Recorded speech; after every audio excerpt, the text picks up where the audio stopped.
Hello, in this video I'm gonna show you how we can insert the SIM card into Motorola Moto G04 and the G04s.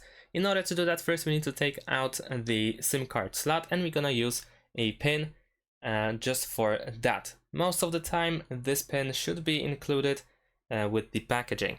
On the left side we have the SIM slot. Over here you can see a hole where we need to insert the pin, and then once we do that, then we need to push it a little bit until it is out, then the slot for the SIM card. Then we can use our fingers in order to take it out completely. Now this is, let me actually turn off the screen. This is the front.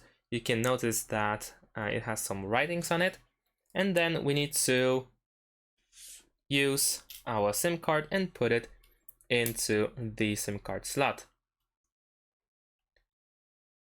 Let's try one more time. There we go.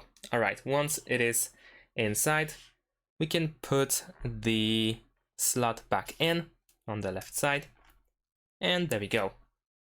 Now we should have the SIM card inserted into our smartphone. And that's pretty much it. Thanks for watching. Leave a like and subscribe to my channel, and see you in my next videos. Bye.